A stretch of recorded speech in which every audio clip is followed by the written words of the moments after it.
ஏமனில் சிறிய கிராமத்தில் ஒரு சிறுவன் தன் கண்களில் ஒரு பெரிய கனவை கொண்டிருந்தான்.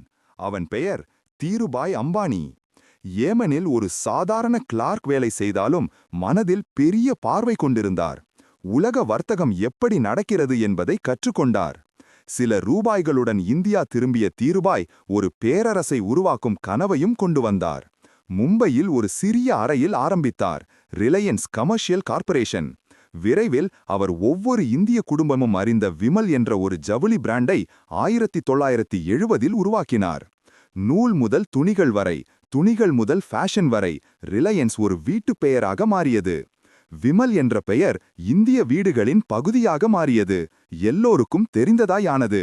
தீருபாய் சொன்னார், நீ உன் கனவை கட்டவில்லை என்றால் வேறொருவர் அதை உன்னிடம் கட்ட வைப்பார்.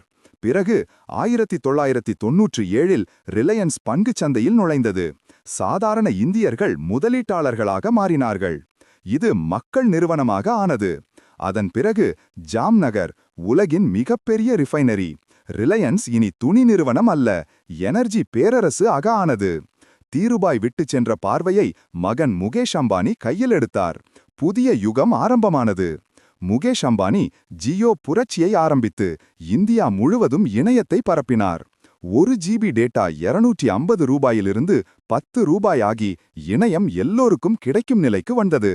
கிராமம் முதல் மாநகர் வரை அனைவரின் கைகளிலும் ஸ்மார்ட் போன் இருந்தது. மாணவர்கள், விவசாயிகள், தொழிலாளர்கள் எல்லோருக்கும் இணைப்பு கிடைத்தது. மேலும் ரிலையன்ஸ் ரீட்டெயில் கடைகள் கோடிக்கணக்கான வாடிக்கையாளர்களின் தினசரி வாழ்வில் முக்கிய பங்கு வகித்தது.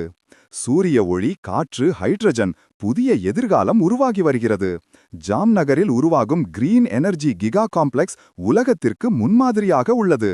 முகேஷ் அம்பானி டிஜிட்டல் இந்தியா நகரத்தை நோக்கி நின்று பார்க்கிறார். இந்தியாவின் சக்தி இன்னும் தொடங்கவில்லை என்று அவர் பார்வை கூறுகிறது. அலுவலகத்தில் தீருபாய் மற்றும் முகேஷ் அம்பானி உருவங்கள் அவர்கள் சாதனை பாரம்பரியத்தை வெளிப்படுத்துகின்றன. கனவின் தொடர்ச்சி இன்னும் தொடர்கிறது.